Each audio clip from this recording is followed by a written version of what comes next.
И баш разговараме и имаме намера да продолжиме во текот на Македониум со тие некои такви периоди кога луѓето кои ги застапуваа овие тези и овие теории и сакаат да обнародат оваа вистина и да ја споделат со други луѓе, со другите македонци околу нив, беа третирани малце на начин што не сакам да го спомнувам во оваа прилика. Нели, меѓутоа тоа беше еден негаторски вака принцип на прифаќање на тоа што го кажува.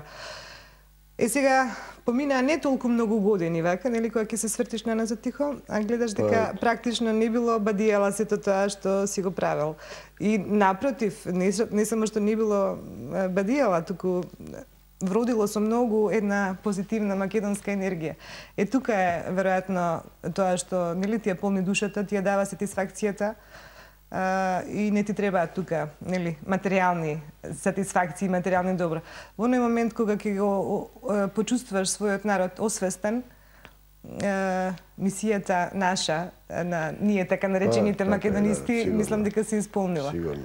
Сега добро, малку ни помогна тука и НАТО, и Грција, и Бакојани, и така натаму, такви тие се зададени Божји состави. Меѓутоа може би биле пратени точно со таа намена вака во ситуацијата.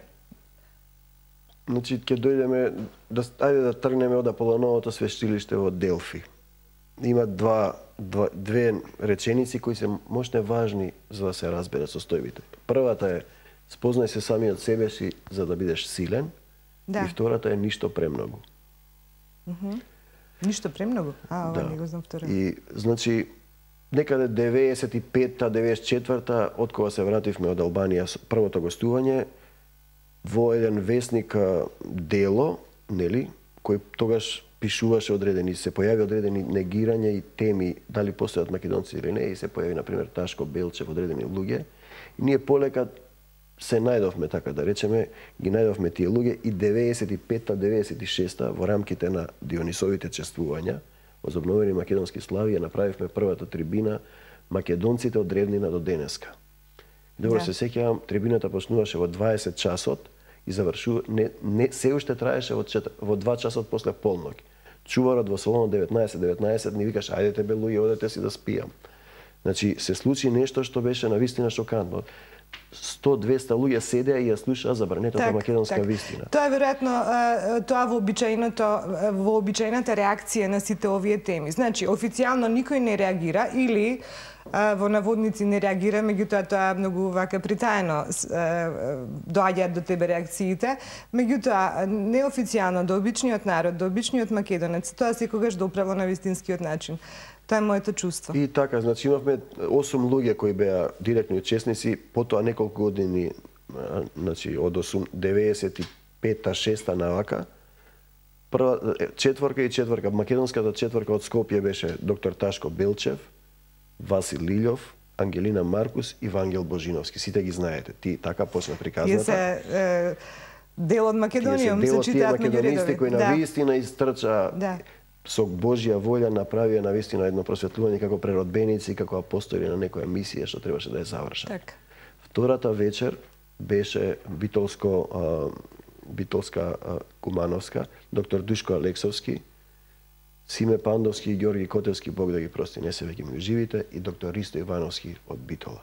Навистина тоа беа трибини кои, како да ви кажам, како некои работи кои се кажуваа со аплаузи. Се сеќавам на зборовите на Душко Алексовски кој излезе, кога кажуваше дека има карпеста уметност. И се уште му е памтам интонацијата, бојата на гласот. И вика, излегов и кога најдов карпеста уметност, клекнав и ја бакнав македонската земја, 200 луѓе аплаудираат. Или Ташко Белчев, кој ги кажуваше етимолошките работи. Ташко Белчев, кој е еден македонист, на кој Македонија треба да му се поклони. Тој прв ги постави темелите на етимологијата, бидејќи тој го познаа новогрчкиот јазик и познаа една дузина јазици што се од средновековниот македонски и словенски јазици. Тој човек е сега заборавен. Тој ги постави темелите. Тогаш го сметаа за улав, нели, како апостолите, како некои што не им верува, како Ѓорѓија Пулевски, например, кој знае како го сметаа. Или Васил Илјов што го дешифрира печатот Сал со Богосум, или Вангел Божиновски кој има збор да поведе, а Ангелина Маркус тога стана од публиката и рече, јас морам да им се извинам, значи зборуваме за извинување, на моите студенти и ученици што сум им предавала за некаква си Грција, таа не постои. Значи човек треба да се извини, да се соочи, да се сосредочи на самиот себе си, да се спознае самиот себе си. Или Георги Котевски, Симе Пандовски, кој дошол со еден куфер книги од Канада. Или Ристо Ивановски, Па да ги спомнеме Иксантика, ми се чини меѓу едни од првите здруженија. Покасно, отпосле се дојдени, сигурно потоа се вклучи и други луѓе. Од тогаш памтам јас. Да. И тоа беше веројатно нешто што им било дадено на тие луѓе, на тие трибини. Да. Сигурно биле добро проследувани, имаме снимки. Ние имавме проблеми од сето тоа, од службите на државна безбедност. До разни закани. Јас се сеќавам кога прв пат сум го видела тихо да им кажам на гледачите на еден роден ден на Александар Македонски, кој веројатно само таа група на многу тесен круг на луѓе го прославуваше на скупи со години наназад и традиционално. Секаде каде што не кања, бидејќи го играв Александар, доаѓав да настапувам. Значи, до разни економски закани, сето тоа, бидејќи, пак ја речеме, оваа држава се уште не беше слободна, дај Боже да се ослободи, нас македонистите да не остави да работиме. Значи една земја која е зрела, ќе ги остави луѓето кои работат за неа, ќе ги стави на пиедесталот додат напред. Еве сега ќе го спомнам Павле Воскопулос. Јас ги познавам сите водачи на македонските заедници, лични пријатели сме. Сме пееле, сме се дружеле, сме играле представи. Од македонците во Албанија, во Егејско, во Пиринско, од помаците, сите ги познавам лично. Павле Воскопулос на денот на чествувањето на обележувањето на смртта на Симе Пандовски од Битола ми го кажа ова и морам да ви го кажам, навистина е тажна. Тихо ми вели: грците да има еден ваков театар како Скрби утеха, ќе ве позлатеа, ќе ве ставеа на фотокопир, да ве умножат на 100 примероци, да ве рашират по светот. Вие сте еден и не ви даваат средства. Тоа ми го кажа Павле Воскопулос. Тоа е навистина вистина која тие ја дознаваат за нас. Затоа што кога нам не ни даваат средства да одиме или не ни даваат да гостуваме, тие ги погодуваат македонците во Пирин. Тие се чудат зошто Република Македонија не испраќа културен театар или пејач да гостува таму на, еве сега кој се чествува Јане Сандански. Или во Преспа се чудат зошто не може да гостува театарот. Тие се велат Република Македонија не ја интересира. Таа не сака нас, таа не почитува, а ако не почитува, не го почитува својот народ, таа Република не се сака самата себе си и не знае што е и кој е, и тогаш ќе ви дојдат на крај и ќе ви речат: вие од денеска нема да се викате така. Епа не може така, затоа што имињата се божествена работа, не ги даваат обичните во земно време. Тие се дадени од Бога. И тоа е приказната. Како што јас нити можев да поверувам дека еден ден ќе го играм Александар Македонски, нити дека ќе се идентификувам толку па да трчаат децата од Пустец, од Преспа, од Пирин, по мене да им го дадам мечот на Александар. И ние имавме една представа во Измир, во Анадолија, еден наш актер, и тој почина, Бог да го прости, Маријан Коцев. Имаше една сцена во Измир, во Мениса, не знам колку 5000 луѓе имаше, веројатно во едно мало кај што живеат македонци, да го крена мечот и му го подаде на едно дете. Имаше еден монолог: Македонија е во опасност, да ја помогнеме на мајка Македонија, атакот ќе го започнеш ти, и го даде на едно дете. И мечот почна да се прелева, 5000 луѓе се крена и публиката влезе во представата.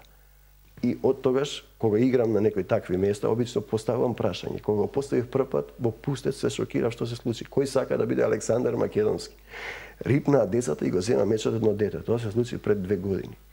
И детето почна да кажува стихови, снимено е на камера. Да се бориме ние на Александар Македонски за светот, за одржен монолог пред згрегоренава публика.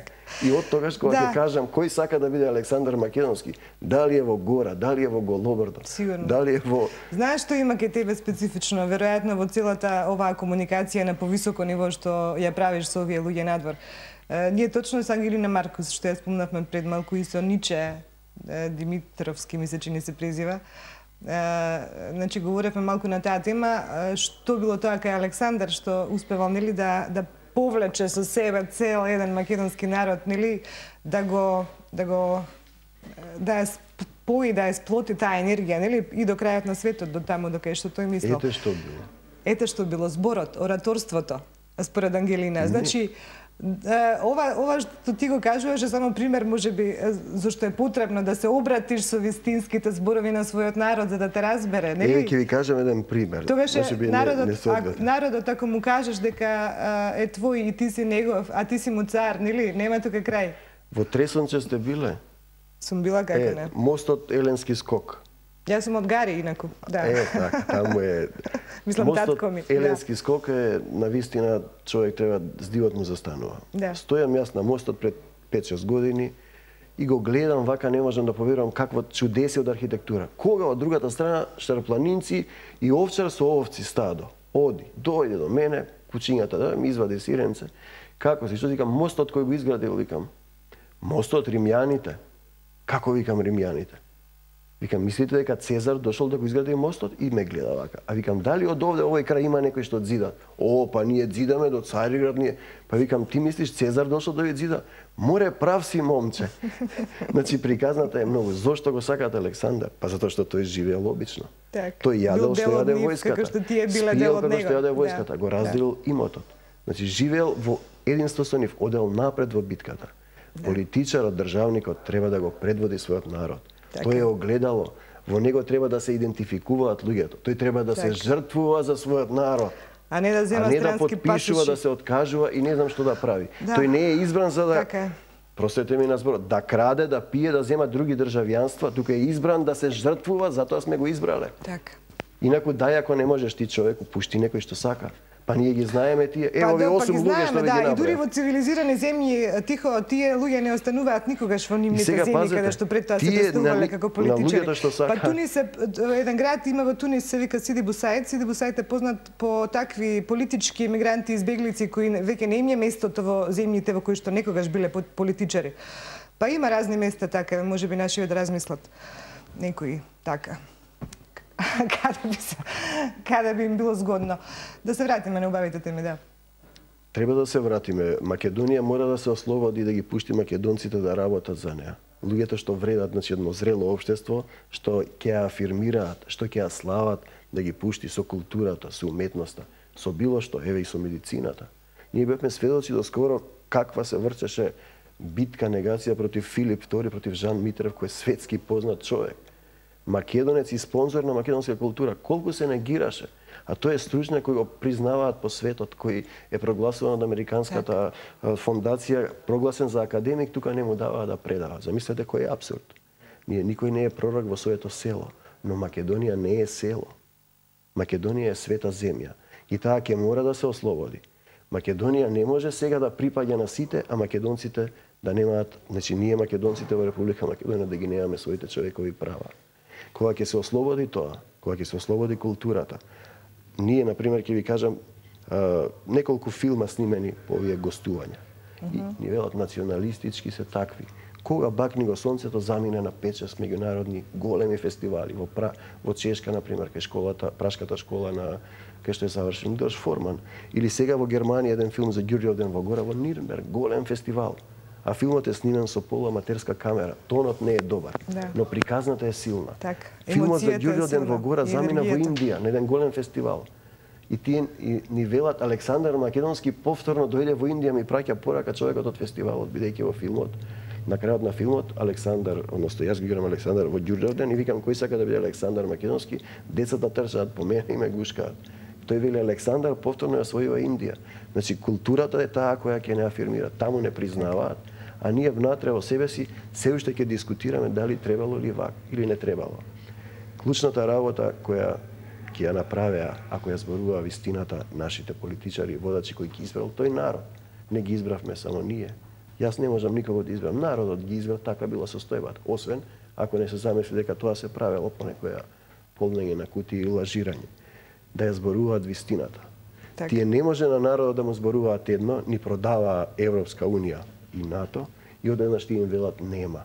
А ние направивме многу и многу понижување на овој народ.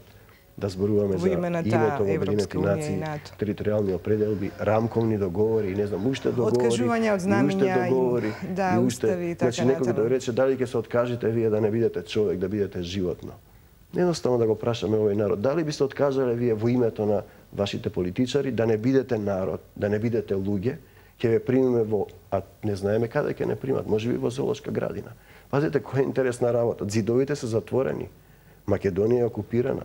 Ние не можеме да поминеме во Пиринско и во Егејско слободно, ни со култура, ни со ништо. И ќе одите таму, ви го фрлаат пасош и ти се расправат. Ако сте поисплашен, ќе ве вратат, нема да ви дадат виза ако не ќе се расправат. И да ви раскажам безброј приказни со грчкиот конзулат Михалополос по телефон, што сме си правиле муавет, како сум се дерел во американската амбасада, затоа што тие не ме почитуваат, не ми кажат не ви даваме виза. Па што не ми каже дека е Џулија Ротер Борис, не ви дам. Па нека се јави, нека ми каже. Михалополос ми се јави, господине, грчкиот конзул. Од безбедносни причини не ви даваме виза. Од Атина, не јас, простете. Вика ми благодарам што сте искрен. Пак завршивме работа.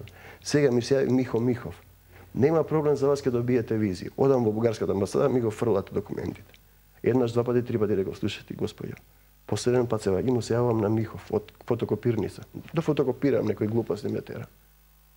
Каде е амбасадор Михова сове, јавите му се, имам проблем со таа вашата, влегувам трет пат и последен пат, да сте живи и здрави. Одам таму, ја нема веќе ова. Ја викнале горе, ама вие сте безобразен, па викам, јас сум уметник и добрососедски односи. Ке ви дадеме виза. Што е тоа скрб и утеха? Скрб и утеха е театарот кој играше во Софија кога немаше граници. И вака ме погледна. Ој ме гледа на безбедувањето и се чуди. Значи, можете да се однесувате како човек или не. Да не заборавиме, два филма, Бакни го сонцето, Камен меѓу две ниви и 1000 години како денот вчера. Три филма во кои се појавува Александар Македонски. Игра на Солунскиот International Panorama Independent Festival. Играа во Солун. Истата година, кога Виножито држеше конгрес, а тој што викаше конгрес ке држам не одржа, кога се имаше, не знам дали нашите медиуми објавија, огромна маса од 200 луѓе се тепаат со милицијата, да ги утепаат Виножито. Фрлаат столчиња, дрвја, камења, милицијата стои. По половина час Виножито пие кафе, нема ништо, значи организирано. По 10 дена или 20 ние играме со филмот 1000 години како денот вчера. Филмот завршува еден ден, Македонија повторно ќе биде една и удира печат. Играме во Солун, 80 на луѓе може би имаше. На вистина морници ми помина, кога ги видов снимките како била таа трпачката со луѓето. Значи беше во Солун, никој не реагираше. Освен двајца луѓе, абе дека сте наши лист од Виножито, така го запознав Нико Василијади, кој издава весникот Лоза на грчки јазик, но ја објавува македонската историска вистина за Илинден, за Гоце Делчев, за од Пела, за Крстен Мисирков и така натаму. Добро што не сме се до овде и не сме се до тука, иако сме малку. Чудна е македонската енергија, ќе се пројави на најнеобични места, во најнеобични ситуации и ќе создаде можеби најнеобична атмосфера. Само за Никос да кажам, Никос потоа го депортира, после 3 години не ги примаше филмовите, сега е веќе во Атина, не е во Солун, бидејќи работеше во образованието, таму прави фестивал, но чудно оваа година 3 пати го праќам филмот, не стига. Пак се јавувам 3 пати и му кажувам на Павле Воскополос од Виножито, вика, па поштата изгледа, вика, нешто расипана. 3 пати го праќам филмот, никој овој стигна филмот, Цијаниди се вика дечкото на фестивалот во Атина, не стигна. 3 пати препорачано го праќам и ќе да кренам раце и да се бора. Ајде, мислам дека е време за уште едниот блок на реклами, зашто јонака мислам дека веќе го промашивме предвидениот термин, ама ќе имаме време уште колку да се поздравиме и да кажеме една убава порака за Македонија, каде и да е.